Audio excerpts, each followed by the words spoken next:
Rassurez-moi, dites-moi que je suis pas la seule à voir qu'il y a des gens qui ressemblent à des animaux. Merci d'en parler. Je pensais que j'étais le seul à faire ça. En mode, je suis là, je vois des personnes et je les associe directement à des animaux. Il y a des collègues à moi, ils ont des têtes, ils ressemblent à des pingouins, des bulldogs. T'as vu, carrément des races, hein. Il y a des gars, ils ressemblent à des pingouins, les gars. Je vous jure, il y en a trop, on en connaît trop, les gars. Moi, je vous le dis, hein, regardez votre entourage et essayez de les associer avec un animal. C'est le futur, j'ai vu la lumière, encore une fois. Et le pire, c'est que c'est même pas péjoratif, hein.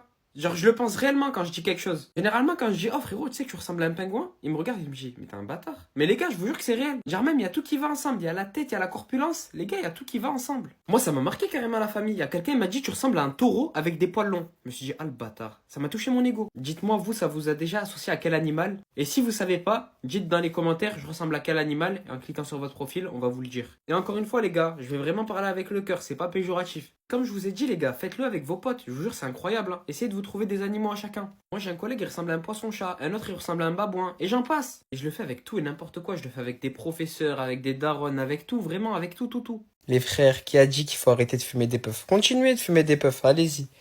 Mais quand je vais sortir votre gros blaze à l'état et que je vais empocher 600 euros, venez pas parler, je sais pas quoi. Continuez à fumer vos batteries externes, vos lignes à Krapovic. Vous verrez quand je vais devenir riche grâce à vous. Ah, mais moi je m'en fous, hein, je lâcherai les blazes qu'il faut. Même mes collègues là, tous mes collègues qui fument des puffs. Identifie d'ailleurs un de tes collègues qui fume la puff en commentaire. Mais tous mes collègues qui fument des puffs, vous allez me rendre riche. Moi je m'en fous, hein, je prends mes sous. Je m'excuse même pas, je vous remercie carrément. Vous inquiétez pas, je mettrai bien votre famille et tout ça. Mais continuez à fumer des puffs. Les frères, je suis pas le seul à balancer tout le monde pour l'argent. Mais frérot, mais minimum, je te balance 14 fois s'il faut.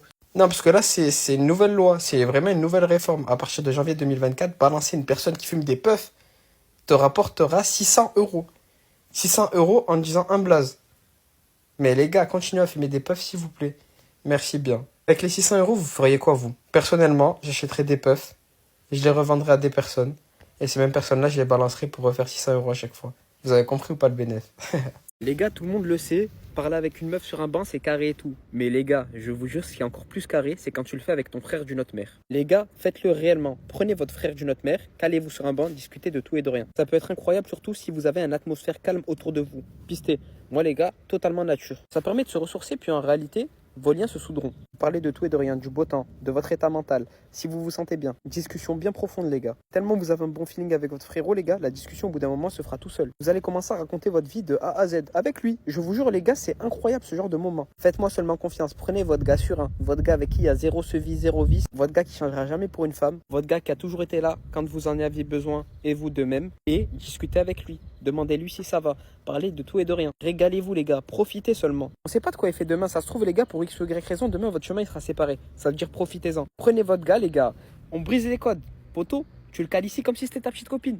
Alors que pas du tout. Tu le cales ici, tu discutes avec normal. On brise les codes, je le redis, les gars. Ça veut dire envoyez-lui la vidéo, planifiez ça. S'il vous plaît, les frères. Ouais, frérot, tu fais quoi? Rien? Vas-y, je passe te récup. On va se caler à un endroit, on va discuter. Poto, je vous jure, les gars, c'est l'avenir. J'ai vu la lumière encore une fois. Les gars, voyagez. Prenez des frérots avec vous et voyagez. Commencez à découvrir des nouveaux horizons, des nouvelles cultures, de la nouvelle graille, les gars. Des nouveaux paysages. Les frères, voilà, vous vous en rendez pas compte. J'ai vu la lumière. Je vous jure, les gars, que voyager, y a rien de mieux. C'est ça le vrai bonheur. Et je pensais grave que les voyages, c'était cher. Toute ma vie, j'ai entendu des vols à 300 euros, 400 euros, 200 euros. En été, je suis allé en Croatie. J'ai payé 30 euros l'avion aller-retour. Je suis resté une semaine là-bas. Avec 300 euros, j'avais tout. J'avais un Airbnb avec la clim. La vie là-bas, je mangeais bien. Je vous jure, j'allais dans des restos de luxe. 300 euros, j'étais large. Je suis rentré en France, il me reste encore de l'argent. Je vous jure. Ça veut dire la famille. Prenez tous un peu d'argent de poche avec vos frérots et voyagez. Commencez à voyager, à faire de nombreux pays. Faites des activités dans ce même pays et profitez à balle. Parce que quand vous reviendrez en France, je vous jure, vous aurez envie de directement repartir dans un autre pays. La découverte. Moi là, je suis en manque de voyage. Ça se trouve, d'ici 2-3 jours, je prends l'avion. Et je pars. C'est aucun frérot à moi qui veut partir avec moi, j'irai seul. Voyager la famille, découvrez vraiment, parce que là vous êtes réellement enfermé en France. Ça me fait penser à SNK un peu cette histoire. En mode, il y a toute une vie à l'extérieur des remparts, il y a toute une vie à l'extérieur de la France, mais vous restez en France. Donc je vous fais confiance, prenez tous un peu d'argent de poche et allez dans des pays. Je vous conseille premièrement, si vous n'avez pas énormément d'argent, de faire les pays d'Europe. C'est les pays les moins chers. Par la suite, si vous avez un pécule qui est assez élevé, poteau, commencez à voyager de zinzin. Je sais pas pourquoi vous posez des questions. Économisez et voyagez. Il y a des gars, ils ont tout compris à la vie. Ils font 6 mois d'intérim et 6 mois, ils font que voyager. 6 mois, ils font des sous. 6 mois, ils découvrent le monde. Et faites-moi confiance, hein. C'est la parole d'un casanier plus qui vous parle. Ça veut dire identifier ou partager la vidéo à 2-3 collègues avec qui vous devez voyager absolument. Prenez des frérots bon délire, hein, parce que sinon, ça peut être lassant. La famille, Wallah, que j'ai trop mal à l'oreille et j'en suis sûr que c'est une araignée qui est rentrée dedans et qui a pondu un œuf. En fait, je m'explique. Toute la journée, j'ai eu mal à l'oreille. Un mal de zinzin, mal au ventre et mal à la tête. La plus grosse douleur était à l'oreille. Il faut savoir que la nuit précédente, moi je dors sur le côté droit de mon lit. Et la nuit précédente, je me suis endormi et il y avait une araignée qui était là. Elle bougeait pas. Elle bougeait pas et tout. Moi, je suis pas quelqu'un qui tue les araignées et tout. Ça veut dire, je m'endors. À mon réveil, j'ai mal à l'oreille de fou furieux. À celle-ci là. Et l'araignée, elle est plus là. Vu, moi je me dis tranquille, en vrai de vrai ça doit être quoi? Peut-être j'ai dû faire un faux mouvement, j'ai dû me taper contre un barbelé, bref je sais pas. Je vais au Redma, je travaille, la douleur elle s'intensifie, on dirait que je me prends des coups de crochet dans l'oreille. Il y a des phases où je sens un truc qui bouge au fond de mon... Même pas mon oreille, hein, mais en mode vers là, vers le bas. Je vous jure, c'est écœurant. Ça me fait des guilis mais ça me fait mal en même temps. Et juste le fait de faire ça là, ah, ça me tue. Là je peux pas appuyer fort. Ça veut dire la famille, sous-estimez jamais les insectes qu'il y a dans vos chambres et tout. Et dites-moi ce que je dois faire. Pitié, ceux qui s'y connaissent. Mais les sous-estimez pas, hein. Moi je les tue pas, je tue pas les insectes. Moi je suis là, elle est dans mon cocon, elle est dans ma chambre, elle est là, elle vient, elle rentre dans mon oreille. Tu vas voir la prochaine fois si je te mets pas une tarte. Non, plus sérieusement, là je vous parle et je suis KO, j'ai trop mal à la tête, j'ai mal au ventre, j'ai mal à l'oreille. On m'a dit de mettre de l'huile dans mon oreille. C'est vrai ou c'est faux? Je sais pas. Les gars, j'ai envie de pleurer, j'aime trop ma mère, regardez seulement, je viens de me lever de ma sieste, hein. J'étais au travail, à 11h16, je lui envoie ce message à ma mère. Fais-moi ça, s'il te plaît. C'est une recette de glace, en gros, que ce gars-là a fait. Vas-y, je vois, elle m'a lâché un vu. Je me dis, vas-y, Maëlys, tranquille. Je finis mon travail, je rentre, je me douche. Regardez seulement. Je vais pour aller au frigo. J'ouvre la porte. J'ouvre l'autre porte. Wallah, je l'aime. Wallah, il adim, je l'aime. Elle m'a fait la recette exactement. Elle a mis Kit Kat caramel, vanille. Tiens, mon fils cœur. J'ai la meilleure mère au monde. J'ai la meilleure mère au monde. Emma Mskina, elle avait mal aux pieds. Mais je lui envoie un TikTok, j'étais même pas au courant. Elle m'a fait. Wallah, les gars, je culpabilise carrément. En fait, je pensais pas qu'elle allait le faire. Je l'ai envoyé comme as. Mais Wallah, je suis trop content. on va manger ça ensemble. Et les deux glaces. Donc là, c'est Lion, caramel vanille. Comme un McFlurry en mode. Et là, c'est McFlurry Kit Kat caramel. On va d'abord tester lui, je pense que c'est mon chouchou. Bismillah. Et Wallah, ça a l'air trop bon. Oh, voilà, je l'aime. Voilà, je l'aime.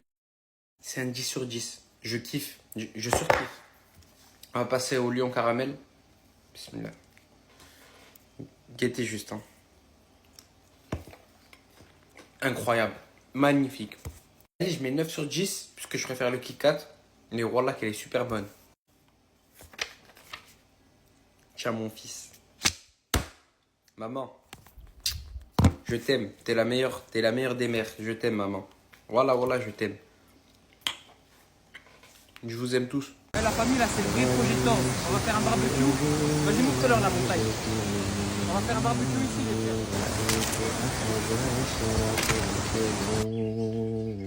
والشمس والقمر والشمس والقمر رأيتهم لي ساجدين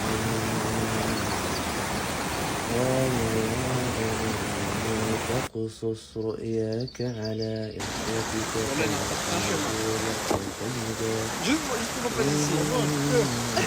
الشيطان للإنسان عدو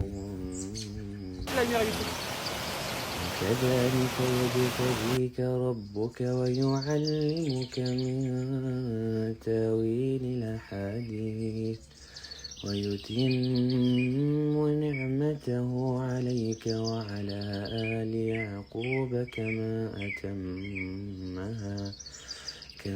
On a tous déjà entendu parler des djinns amoureux. Maintenant, est-ce que vous saviez que lorsque vous oubliez de dire Bismillah en vous changeant, il y a des djinns qui peuvent vous regarder. Quand vous êtes nu, les djinns peuvent vous regarder. Et si par malheur le djinn est attiré par ton physique, alors tu auras un djinn amoureux. Maintenant voilà, j'ai entendu énormément d'histoires concernant les djinns amoureux. Je sais que vous aimez quand je vous en parle. Du coup, je vais vous parler des symptômes. Donc là, vous allez savoir si vous avez potentiellement un djinn amoureux en vous ou non.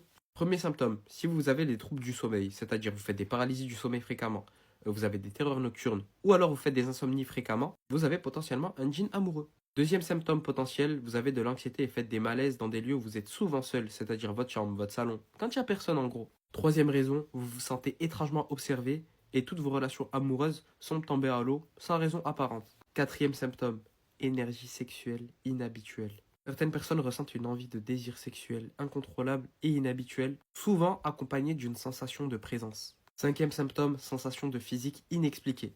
Des frissons, des sensations de caresses, des chocs sur le corps, souvent dans la nuit ou en présence seule, parfois même des bleus sur le corps. Ça peut aller jusqu'à des hématomes, ça peut aller super loin. 6e symptôme, rejet des relations humaines. Vous auriez du mal à recréer des liens avec d'autres personnes ou à maintenir des liens avec des personnes que vous estimiez auparavant. Comme s'il y avait une barrière invisible. Et enfin, 7e symptôme, le dernier. Je vous invite premièrement à republier la vidéo avant que je vous le dise. Et à commenter, dites-moi ce que vous en pensez de ce genre de vidéo, si vous voulez que je prenne ce format ou non. Bref, rêve récurrent et étrange. Vous pourriez rêver d'une personne qui vous touche, vous observe, parfois même tente de vous séduire. Cette entité peut apparaître sous forme humaine ou inconnue. Bref, je vous ai donné des signes potentiels que vous ayez un djinn amoureux.